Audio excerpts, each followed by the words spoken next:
হযরত আবু বকর সিদ্দিক ইন্তেকাল হয়ে গেলেন। ও যুবকেরা, হুজুরের লাশটাকে গোসল দেন, সুন্দর কাপড় পরে খাটিয়া করে নিয়ে জানাজার নামাজটা আদায় করে আল্লাহ নবীর রওজা শরীফে বাইরে রেখে দেন। আল্লাহ নবীর রওজা শরীফে বাইরে রেখে আল্লাহ নবীর রওজা শরীফে ভিতরে গেলেন। রওজা শরীফে ভিতরে গেলেন। আসসালামু আলাইকুম ইয়া রাসূলুল্লাহ হাবিবাল্লাহ। ও যুবক, আল্লাহ নবীর রওজা শরীফে পাশে দাঁড়িয়ে গেলেন। ইয়া রাসূলুল্লাহ হাবিবাল্লাহ, ইয়া রাসূলুল্লাহ হাবিবাল্লাহ।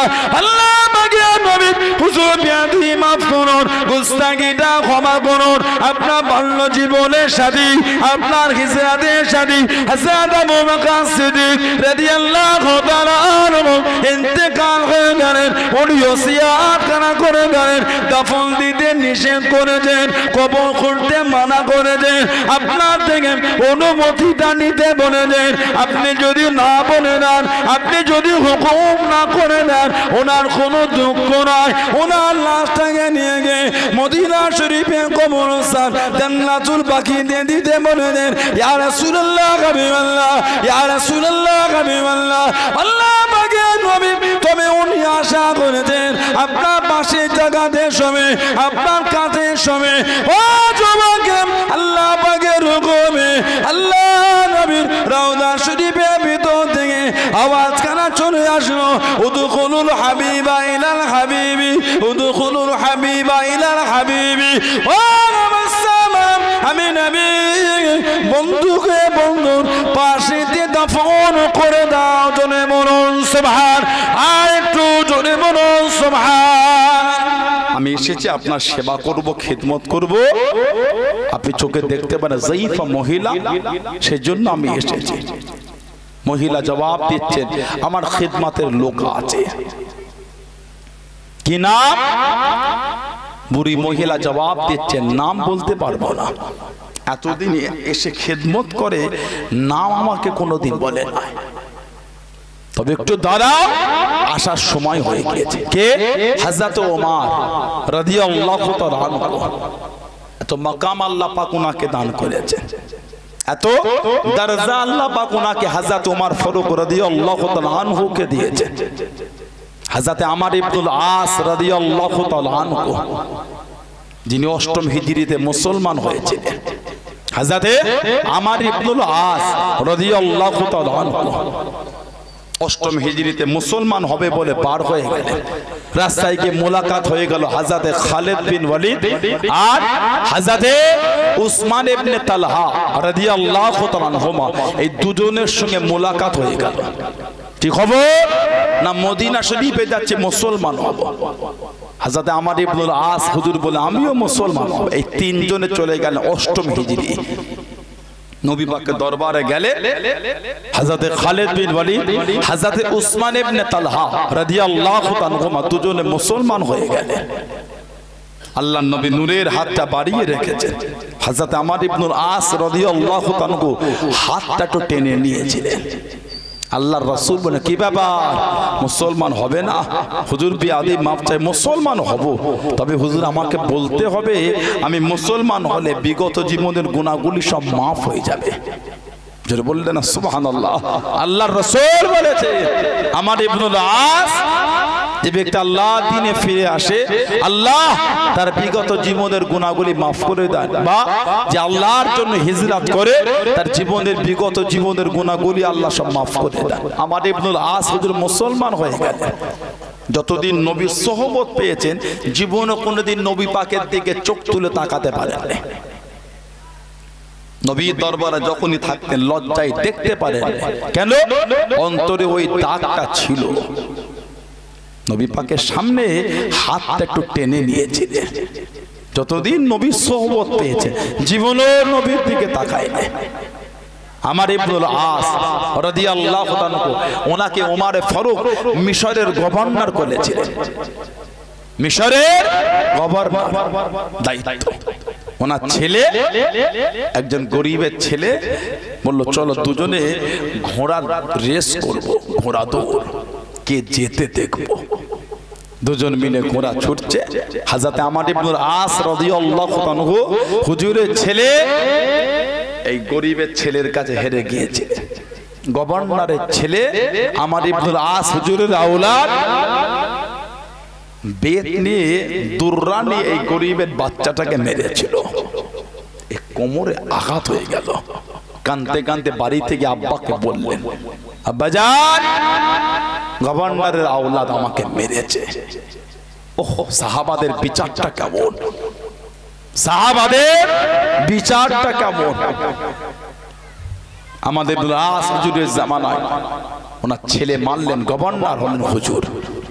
ওই বাচ্চাটা গেলে ওর বাপ হযরত ওমর ফারুকের দরবারে গেলেন, এই খলিফাতুল মুসলিমিন, নবী পাকের সাহাবী, গভর্নরের আওলাদে আমার ছেলেকে মেরেছে বিনা দোষে, বিনা কারণে মেরেছে। ফারুক আজম বিচার ডাকলেন, দেখো গভর্নর সহ গভর্নর আওলাদকে ডাকো। আমর ইবনুল আস রাদিয়াল্লাহু আনহু হুজুর হাজির হলেন। হুজুর বললেন, ওনার ছেলেকে তুমি মেরেছো? ওমর ফারুক বললেন, এই বাচ্চাটার হাতে বেত দাও, চাবুক। হুকুম করলেন, তুমিও গভর্নরের আওলাদকে মারো। সবার সামনে দাঁড় করে ফারুক আজম বিচার করলেন, মারো ওকে। মারা হলো। ওমরে ফারুক বললেন, গভর্নরের শরীর থেকে জামাটা, এই সম্মানীয় পোশাক খুলে দাও। কেন? এর মনের মধ্যে নোংরা, সে গভর্নরের আওলাদ, সেই ক্ষমতা দেখিয়েছে। তার মনের মধ্যে এই চিন্তা না হয় সে গভর্নরের আওলাদ, যা ইচ্ছা তাই করবে। না না, এটা ইসলামের বিধান নয়, এটা শরীয়তের বিধান, এটা নয়। সেই হযরত ওমর রাদিয়াল্লাহু তাআলা আনহু, ইসলাম জাহানের দ্বিতীয় খলিফা, বুড়ির বাড়ির কাছে দাঁড়িয়ে আছে। বুড়ি বলছে, অপেক্ষা করে আসবে। হযরত ওমর ফারুক দেখতে পেলেন, ও যুবক, কি জানো একজন খেটে খেটে আসে, শরীর খানা নেকাব দিয়ে ঢাকা, মুখ খানা নেকাব দিয়ে ঢাকা, কাপড় দিয়ে ঢাকা আছে, পাটা কোনো খালি পা, পায়েতে কোনো জুতো নাই, টুকটুক করে কেটে কেটে আসে। হযরত ওমর রাদিয়াল্লাহু তাআলা আনহু কাছে দিয়ে দাঁড়িয়ে গেলেন, কাছে দিয়ে দাঁড়িয়ে গেলেন, জিজ্ঞাসা করলেন, আল্লাহ পাকের বান্দা, কে আপনি প্রতিদিন এসে অন্ধ মহিলার খিদমত করেন, অন্ধ মহিলার সেবা করেন, আপনি কে খালি পায়ে কেটে কেটে আসেন? ও যুবক, হযরত ওমর রাদিয়াল্লাহু তাআলা আনহু দিকে তাকিয়ে তাকিয়ে নিজের শরীরের নেকাব খানা সরিয়ে দিলেন, কাপড় খানা সরিয়ে দিলেন। হযরত ওমর রাদিয়াল্লাহু তাআলা আনহু দেখতে পেলেন, উনি অন্য কেউ নয়, উনি হলেন হযরত আবু বকর সিদ্দিক রাদিয়াল্লাহু তাআলা আনহু। জোরে বলুন সুবহান, আর একটু জোরে বলুন সুবহান। ওহ, খলিফাতুল মুসলিমিন, আপনি খালি পায়ে? জবাব দিচ্ছে, জুতো পরে আসি না।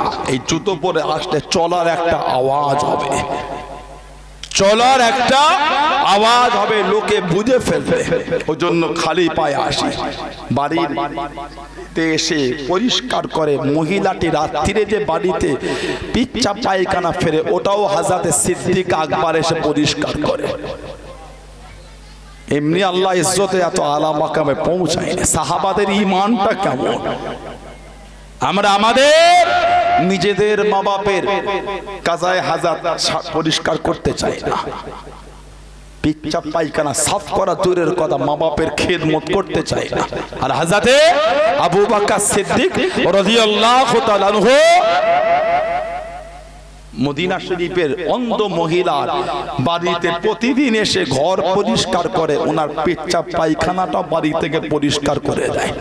ইসলাম জাহানের প্রথম খলিফা, এত আলা মাকাম আল্লাহ ওনাকে দিয়েছে, এত আলা দরজা আল্লাহ ওনাকে দিয়েছেন। আল্লাহর রাসূল বলেছেন, কোন দল কোন কওমের জন্য উচিত হবে না, কোন দল কোন কওমের জন্য উচিত হবে না। কি উচিত হবে না? যেখানে আমার আবু বকর সিদ্দিক থাকবে, সেখানে অন্য কেউ ইমামতি করবেন, তাদের জন্য উচিত হবে না। যেখানে আবু বকর সিদ্দিক থাকবে ইমামতির দায়িত্ব আমার আবু বকর সিদ্দিক পালন করবেন। জোরে বলে, জোরে বলা গেল না সুবহানাল্লাহ। এত আলা মাকাম আল্লাহ ওনাকে দিয়েছে। হযরতে আবু বকর রাদিয়াল্লাহু তাআলা নবীর সামনে দাঁড়িয়ে নবীর মুসাল্লায় 17 ওয়াক্তের নামাজ পড়িয়েছেন। বুখারী শরীফে এসেছে আল্লাহর নবী অসুস্থ হয়ে গেলেন, কমজোর, নবী পাক বিমারে পড়ে গেলেন।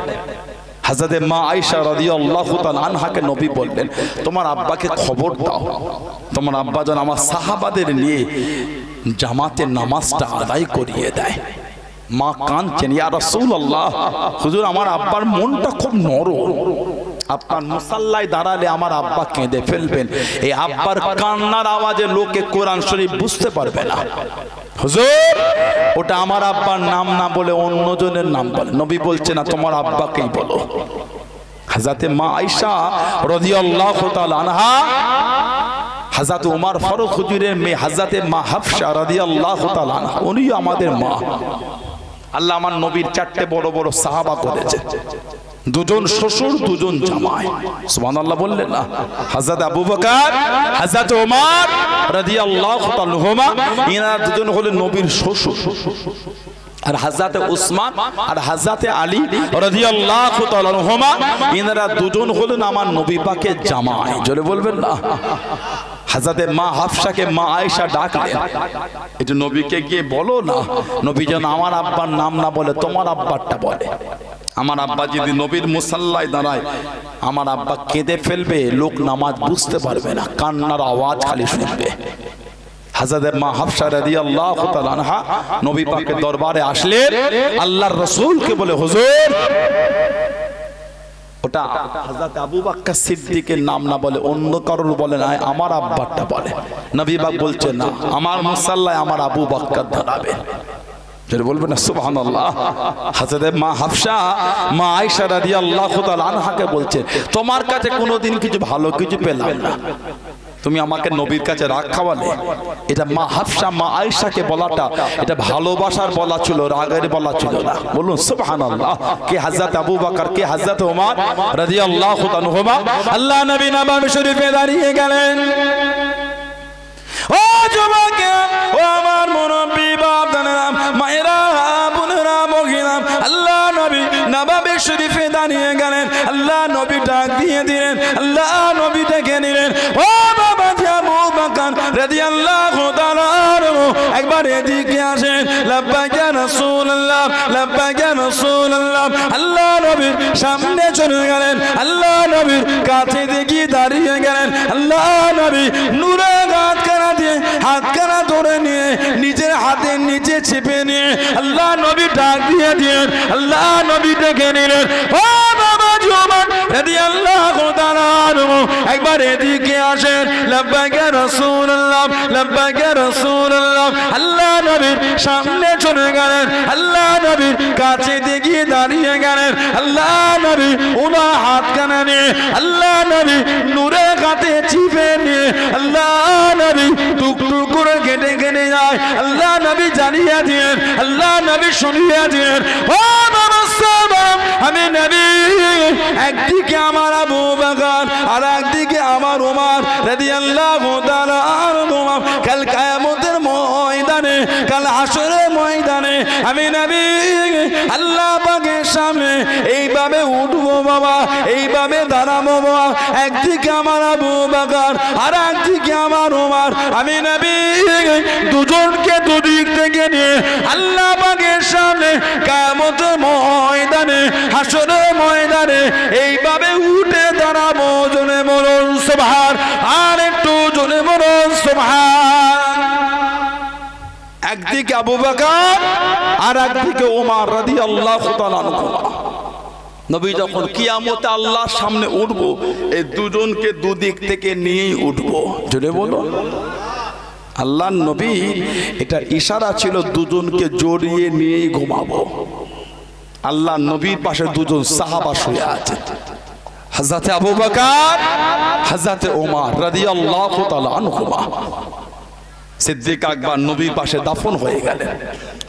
আল্লাহ নবীর কাছে জান্নাতের মধ্যে দাফন হলো, কারণ নবী বলেছেন মা বাইনা বাইতি ও মিম্বরি রাউদাতুম মির রিয়াদিল জান্নাত। আমি নবী, আমার ঘর আর আমার মেম্বার এই অংশটা হলো আল্লাহ পাকের জান্নাতের বাগান সমূহের মধ্যে একটা বাগান। জোরে বলুন না সুবহানাল্লাহ। নবীর পাশে শুয়ে আছেন হযরতে ওমর রাদিয়াল্লাহু তাআলা আনহু। হুজুরকে খঞ্জারের বাড়ি মেরে দেওয়া হয়েছিল। ইমামের জায়গায় দাঁড়ালেন আবু লুলু মাজুসি। আবু লুলু হুজুরকে খঞ্জার মেরেছিল। আহা, গোটা শরীরটা ফুটো ফুটো হয়ে ছিদ্র হয়ে গেল। হুজুরকে মেহরাব থেকে নিয়ে পিছনে নিয়ে গিয়ে পানি দেওয়া হলো। পানি ওই ফুটো ফুটো অংশ থেকে পানিটা গড়িয়ে গড়িয়ে পড়ে। দুধ পান করানো হলো। দুধ কিতাবে এসেছে দুধও গড়িয়ে গড়িয়ে যায়। হযরত ওমর ফারুক রাদিয়াল্লাহু তাআলা হুজুর কাঁদছেন। ছেলেকে ডাকলেন আব্দুল্লাহ রাদিয়াল্লাহু তাআলা আনহু। হযরতে আয়েশা সিদ্দিকা রাদিয়াল্লাহু তাআলা আনহার কাছে যাও, একটু আমার সালামটা দেবে। ফারুক আজমের আওলাদ হযরতে আব্দুল্লাহ এত ন্যায়পরায়ণ ছিলেন। ফারুক আজম সত্য আর মিথ্যাকে পৃথককারী। হযরতে ওমর ওনার আওলাদ ব্যবসায় গেলেন। ব্যবসায় অনেক লাভ হলো, অনেক মুনাফা হলো, অনেক লাভ। বাড়ি আসলে কিতাব এসেছে হযরতে ফারুক আজম জিজ্ঞাসা করছেন তুমি এত টাকা পেলে কোথা, এত বড় ব্যবসা? জবাব দিচ্ছেন আব্বা গভর্নর আমাকে অর্থ দিয়েছিল, গভর্নর আমাকে টাকা দিয়ে সেই টাকা দিয়ে ব্যবসা করেছে মুনাফা। হযরত ওমর রাদিয়াল্লাহু তাআলা হুজুর বললেন তোমাকে গভর্নর এমনি টাকা দেয়নি, তুমি খলিফার আওলাদ বলে তোমাকে দিয়েছে। খলিফার আওলাদ তোমাকে দিয়ে ওই টাকায় ব্যবসা করে মুনাফা হয়েছে এত বেশি। সব তো তোমার না, তোমার এই যা লাভ হয়েছে এর অর্ধেক তুমি বাইতুল মালে গরিবের জন্য দাও। এটা ছিলেন হযরতে ওমর। জোরে বলুন, বললেন আলহামদুলিল্লাহ। হযরতে মা আয়েশার কাছে পাঠাচ্ছেন যাও হযরতে আয়েশাকে গিয়ে আমার সালাম দেবে আর বলবে আমি ওমরের মনটায় আশা, আমি ওমরের মনে চাওয়া নবী পাকের পাশের জায়গাটায় আমি শোবো। উনি যদি না বলে আমার কোনো দুঃখ নাই, তবে ওনাকে বলবে আল্লাহর নবীর কাছে জায়গাটায় ঘুমাতে আমি একটু আশা করেছি। আমি ওমর আমার শরীর ভালো না রাদিয়াল্লাহু তাআলা হযরতে আয়েশাকে সালাম দিয়ে বলবে নবীর পাশে জায়গাতে ঘুমাতে একটু আশা করেছে। উনি না বললে আমার কোনো দুঃখ নাই, তবে বলবেন নবীর কাছে শুতে একটু আশা করেছে। হযরত আব্দুল্লাহ চলে গেলেন।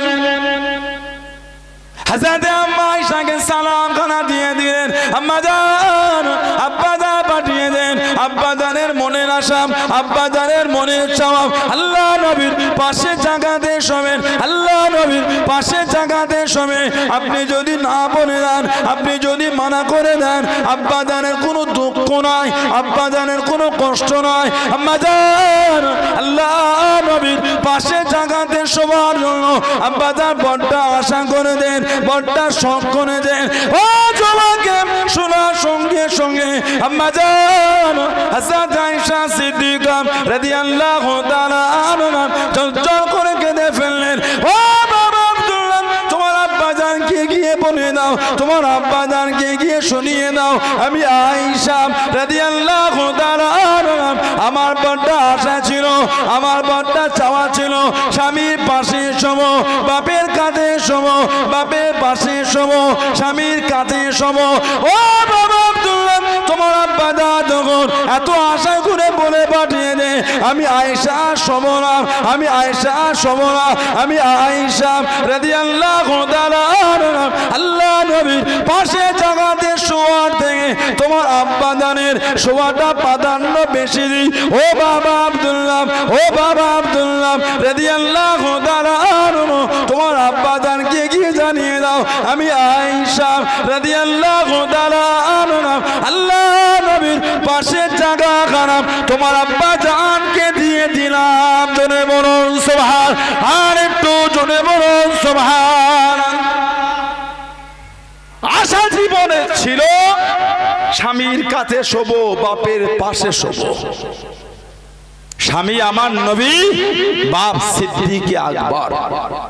তবে তোমার আব্বা যখন এত আশা করে বলে পাঠিয়েছে আমি আর শোবো না, ওই জায়গাটা আমি তোমার আব্বাকেই দিয়ে দিলাম। আমার ঘুমানোর থেকে তোমার আব্বার ওই জায়গাতে শোয়া প্রাধান্যটা আমি একটু বেশি দিচ্ছি। জোরে বললেন আলহামদুলিল্লাহ। তার একটা কারণও ছিল। মা আয়েশার জন্য রাদিয়াল্লাহু তাআলা আনহা আমার নবীর কাছে ফারুকে আযম একবার সুপারিশ করেছিলেন। কাফেররা, মুনাফিকেরা আমার মায়ের নামে জিনা তোহমত দিয়েছিল। হযরতে মা আয়েশা রাদিয়াল্লাহু তাআলা আনহা ওনার নামে একবার জিনার অপবাদ দিয়েছিল। বলুন নাউযুবিল্লাহ, জোরে বলেন আস্তাগফিরুল্লাহ। জিনা একবার খবর লটে গেল, নবী পাক মাকে ছেড়ে দেবে। আল্লাহর নবী মা আয়েশা রাদিয়াল্লাহু তাআলা আনহাকে ছেড়ে দেবে।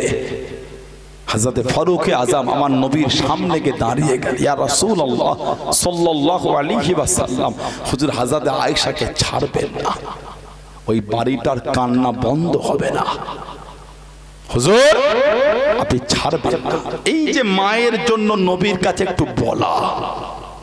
হযরতে মা আয়েশা রাদিয়াল্লাহু তাআলা আনহা বললেন, তোমার আব্বাকে বলো ওই জায়গাটায় আমি শোয়ার থেকে তোমার আব্বার শোয়াটা প্রাধান্য একটু বেশি দিচ্ছি, যাও ওই জায়গাটা আমি তোমার আব্বাকেই দিয়ে দিলাম। জোরে বলে, জোরে বলা গেল না সুবহানাল্লাহ। হযরতে আবু বকর সিদ্দিক রাদিয়াল্লাহু তাআলা আনহু, এত আলা মাকাম আল্লাহ হুজুরকে দিয়েছেন, এত আলা দরজা আল্লাহ হুজুরকে দিয়েছেন, এত ভালোবাসতেন নবীকে।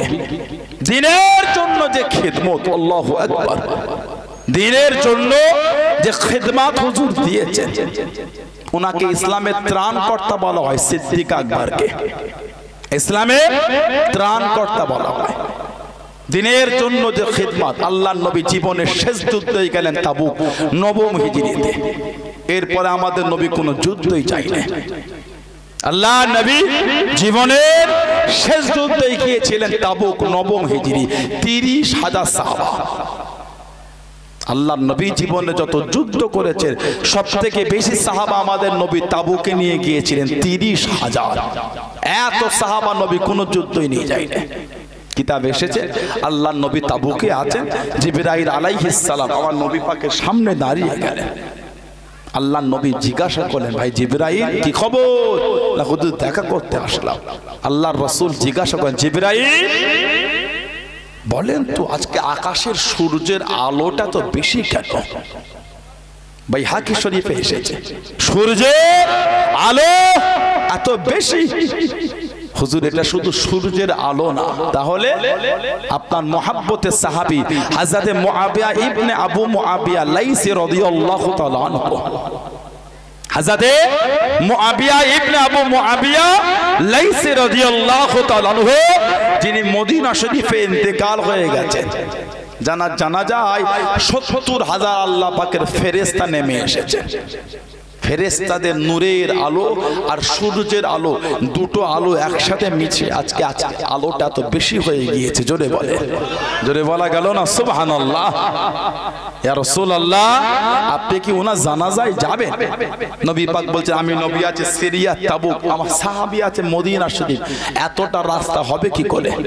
হুজুর আপনি বলেন যদি যেতে চান, আল্লাহ পাকের হুকুমে আপনার জন্য রাস্তা ছোট হয়ে যাবে। বলুন সুবহানাল্লাহ। দুরকম বর্ণনা, একরকম বর্ণনা, আল্লাহর নবীর জন্য রাস্তা ছোট হয়ে গিয়েছিল। নবী পাক সিরিয়া তাবুক থেকে মুহূর্তের মধ্যে মদিনা শরীফে গিয়ে ওনার জানাজা পরে আবার ফিরে আসলেন। আর একটা বর্ণনা, আল্লাহর নবী সিরিয়া তাবুকেই ছিলেন, ওখান থেকে মদিনা শরীফ মধ্যখানে পর্দাটা আল্লাহ আমার নবীর জন্য উঠিয়ে নিয়েছিলেন। নবী সিরিয়া তাবুক থেকে ওনার জানাজা দেখতে পাচ্ছেন।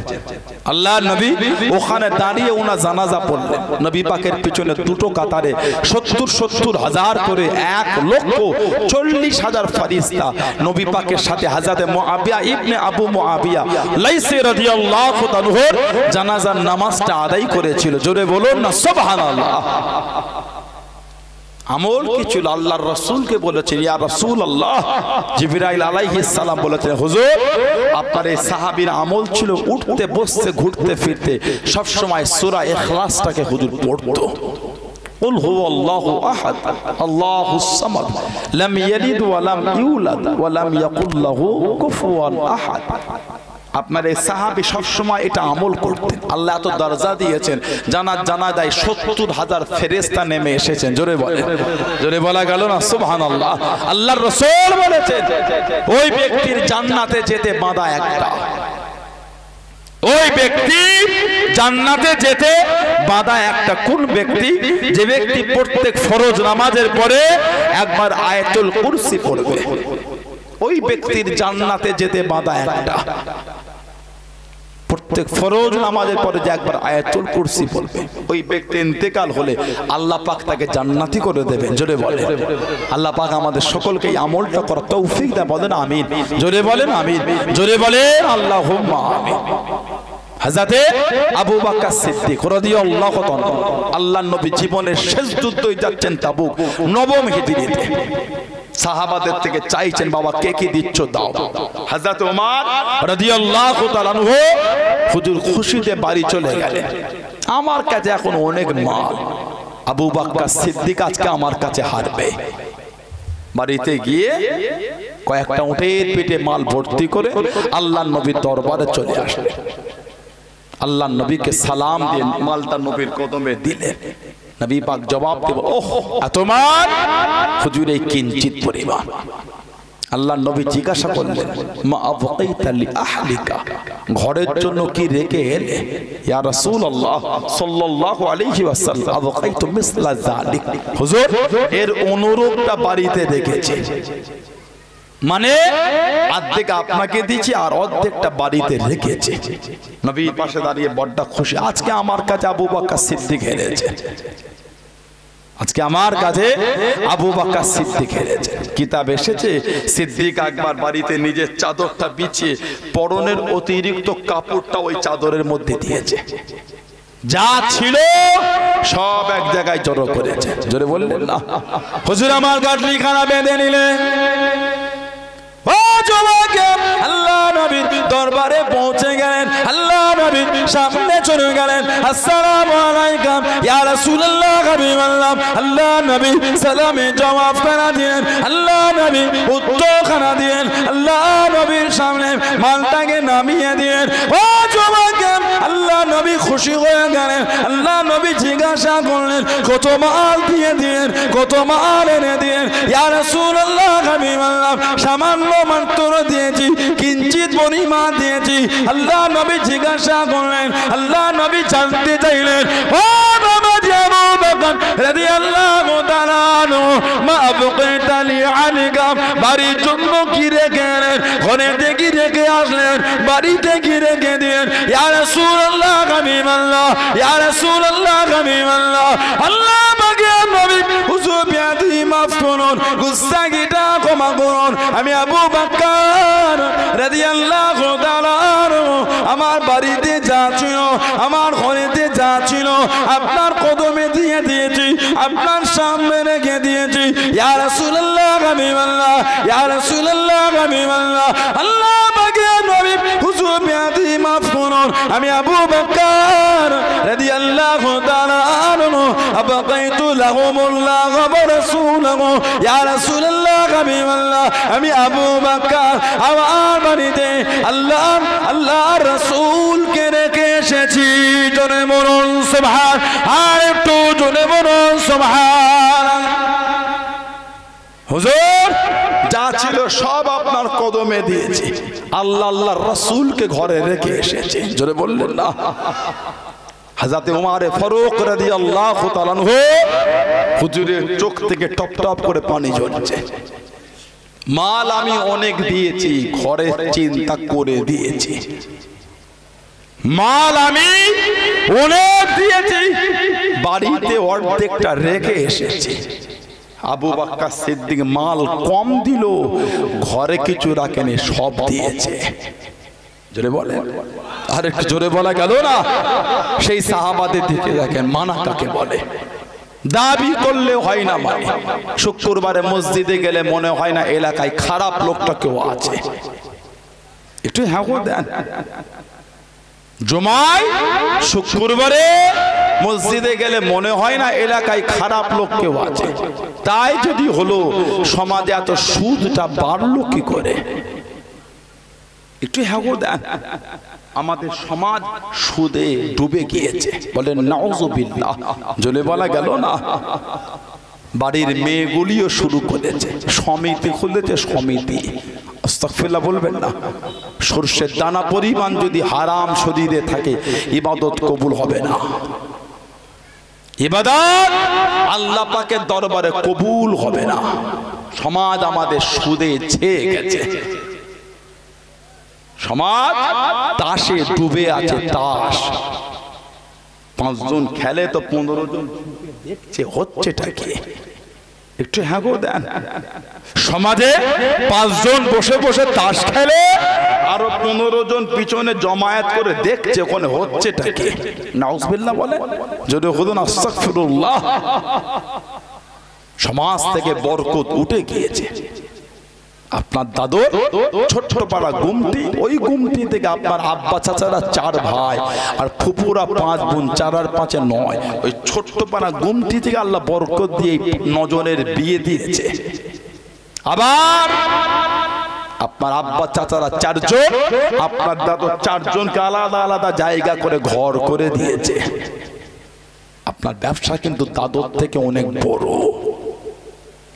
আপনার ব্যবসাটা আপনার দাদুর থেকে অনেক বড়, বরকত নাই। হবে কি করে? আপনার দাদুর দোকানে খদ্দের যখন থাকতো না, বসে বসে জিকির করতেন, তাসবিহ পড়তেন, সূরা ফাতিহা পড়তেন, কোরআন শরীফ পড়তেন, সুবহানাল্লাহ সুবহানাল্লাহ সুবহানাল্লাহ। আর এখন আমাদের ভাইদের ব্যবসায়ী দোকানে খদ্দের না থাকলে মোবাইলে গান চালিয়ে দেখে। একটু আমাকে বলেন বরকতটা হবে কি করে? ছেলেদের দোকানে কাস্টমার না থাকলে মোবাইলে সিনেমা খোলে, নাটক খোলে, নোংরা খোলে, দোকানে বসে বসে দেখছে। বলেন ওই দোকানটায় বরকতটা হবে কি করে? আপনার দাদুর দোকানে খদ্দের যখন থাকতো না, বসে বসে দাদুটা দোকানে বসে বসে জিকির করতো। ছোট্ট গুমটি হলো বরকত ছিল, বড় দোকান হলো বেচা কেনা অনেক, বরকত নাই। হবে কোথা থেকে? সমাজ লটারিতে ছেয়ে গেছে। নাউজুবিল্লাহ বললেন না। আগে ছোট্ট পাড়া বাজার নয়, বড় পাড়া বাজারও লটারির দোকান ছিল না। এখন ছোট্ট পাড়া বাজারে 5 জায়গায় বিক্রি হয়েছে। যেই দোকানে চায়ের দোকান 3টে, যেই বাজারে, ওই বাজারে লটারির দোকান 6টা। নাউজুবিল্লাহ বলেন, যদি হতো না আস্তাগফিরুল্লাহ। কথাটা ঠিক বলছি না ভুল বলছি? যেই বাজারে চায়ের দোকান 3টে, ওই বাজারে লটারির দোকান 6টা। তার মানে চাহিদা ভালোই বেড়েছে। একটু হ্যাঁ গো দেন। চাহিদা ভালোই হয়েছে। রাত 2:30 3টের সময় ঘুম থেকে উঠে চলে গেলেন, সবজি চাষ করেছেন মাঠে। ওই ঠান্ডায় কেঁপে কেঁপে সবজিগুলোকে তুলে বাজারের মধ্যে দিয়ে বা বস্তায় ভরে মাথায় করে জমি থেকে উঠিয়ে এনে রাস্তায় ভ্যানে উঠিয়েছেন। ওই ভ্যান টেনে টেনে ঘটকটু করে নিয়ে গিয়েছেন, পাগলা হাটে নিয়ে গিয়েছেন, ভোজেরহাট নিয়ে গিয়েছেন, সেই গাবতলা বাজারে নিয়ে গিয়েছে বিক্রি করতে 2 পয়সার জন্য। কথা ঠিক বলছি না ভুল বলছি? বিক্রি হলো, আল্লাহ 2 টাকা দিলে, ওই টাকাটা হারাম না হালাল? জোরে বলে, হালাল না হারাম? হালাল। বুক ফেটে গেছে ইনকাম করতে গিয়ে। আল্লাহ 2 টাকা দিলে ওই টাকাটা পকেট থেকে বার করে লটারি কাটে। বলুন নাউজুবিল্লাহ। জোরে বলুন আস্তাগফিরুল্লাহ। আল্লাহকে ভয় করেন। আল্লাহ পাক ভালোবেসে 2 টাকা দিল, এই করে নষ্ট করে দিও। আল্লাহ পাক আমাদের বাড়ি ভাইগুলিকে সুবুদ্ধি দেন। আল্লাহ পাক এদের মনগুলিকে নোংরা থেকে ঘুরিয়ে দেন। আল্লাহ পাক দয়াময় দয়া করে আমাদের সকলকে আল্লাহ হকের উপর চলার তৌফিক দান করে। বলুন আমিন। জোরে বলেন আমিন। জোরে বলেন আল্লাহুম্মা আমিন। একটু দরুদ শরীফ আল্লাহুম্মা।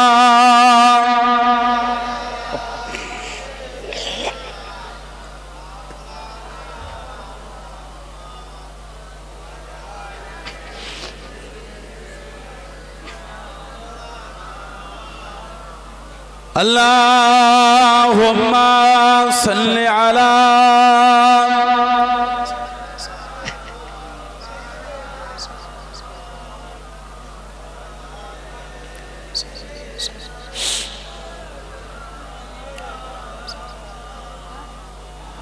মুস্তাফা মুস্তাফা মুস্তাফা মুস্তাফা মুস্তাফা মুস্তাফা মুস্তাফা মুস্তাফা মুস্তাফা মুস্তাফা মুস্তাফা মুস্তাফা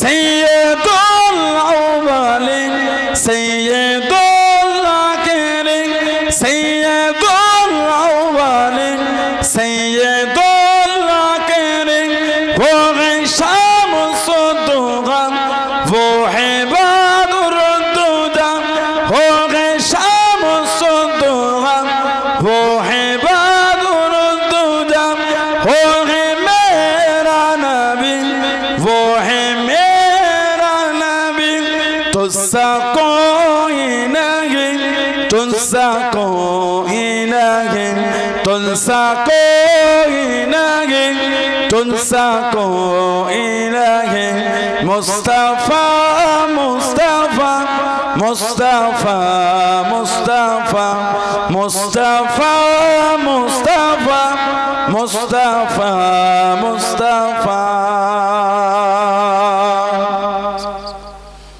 शफीउल मुज़नबिन रहमते आलमीन शफीउल मुज़नबिन रहमते आलमीन रहमते दो जहां अहमदे मुस्तफा रहमते दो जहां अहमदे मुस्तफा वो है मेरा नबी वो है मेरा नबी तुझसा कोई नहीं तुझसा कोई नहीं तुझसा कोई नहीं तुझसा कोई नहीं मुस्तफा मुस्तफा मुस्तफा मुस्तफा मुस्तफा मुस्तफा मुस्तफा मुस्तफा अल्लाहुम्मा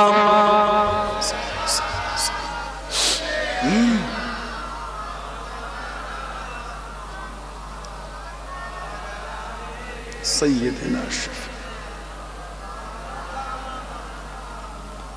আমার ভাইয়েরা বাপজানেরা ছেলেরা যুবকেরা মুরব্বীরা মায়েরা বোনেরা মেয়েরা মহিলার শরীয়তের মধ্যে আসেন মনটাকে ভালো করুন আল্লাহ আল্লাহর রাসূলকে ভালোবাসেন মারা যাবেন মারা যাব কবরে যাবেন কবরে যাব কিয়ামতে উঠবেন কিয়ামতে উঠব সেদিনের জন্য কি করলাম ছেলেরা ভাইয়েরা যুবকেরা নামাজি হয়ে যান নামাজি হয়ে যান নামাজ ছাড়া যাবে না যুবকেরা নামাজি হয়ে যাও আমার বোনেরা মায়েরা মেয়েরা নামাজি হয়ে যাও মনের কষ্ট দুঃখের কথা কাকে বলবে মসজিদে নামাজ চলে আমাদের বাড়ির ছেলেগুলো বসে বসে গেম খেলে আস্তাগফিরুল্লাহ বলে জোরে বলতে পারলেন না মসজিদে নামাজ চলে ইমাম সাহেবের তেলাওয়াতের আওয়াজটাও কানে ভেসে ভেসে আসছে মনটা টানেও না ওইখানে বসে বসে গেম খেলছে আল্লাহর আদালতে দাঁড়াতে হবে মনে রাখবে যা ভাবছেন তা নয় সমাজের 16 আনার কবরস্থানে গিয়ে একবার দেখে যান সব মুরব্বীগুলো কাতার দিয়ে শুয়ে আছে যান কিছু কিছু কবরে গিয়ে দেখবেন বাঁশগুলি সব ভেঙে ভেঙে ঢুকে গেছে ঠিক বলছে না ভুল বলছে যান পানি হলে গিয়ে দেখবেন ওই কবরগুলিতে পানি জমে পানি এলাকার কিছু কিছু কবরস্থানে কবর খুঁড়লে নিচে থেকে পানি ওঠে কথা ঠিক বলছে না ভুল বলছে কবর খুঁড়লে পানি এক হাঁটু বরাবর পানি হয় কিছু কিছু কবরে ওই পানির উপরই লাশ নামিয়ে দেন কি বলেন জানাজা হয়ে গেল একটু ইসালে সব সবরের সাথে মিটে গেল। খাটিয়া কাঁধে তুলে কবরস্থানে নিয়ে গিয়ে কবরের পাশে খাটটা নামিয়ে একজনকে দুজনকে বালতি ধরে কবরে নামিয়ে দেয়। তারা হলো করে পানিগুলো তুলে তুলে ফেল, তাড়াতাড়ি গুলো পানি ছিটে ছিটে ফেলে তো না, এক বস্তা দু বস্তাকে তিন বস্তা বালু ফেলে বিছিয়ে বলে তাড়াতাড়ি লাশ নামা, আবার পানি চুঁয়ে চুঁয়ে উঠছে। আহা, তারা করে লাশটা নামিয়ে মাটি মঞ্জিল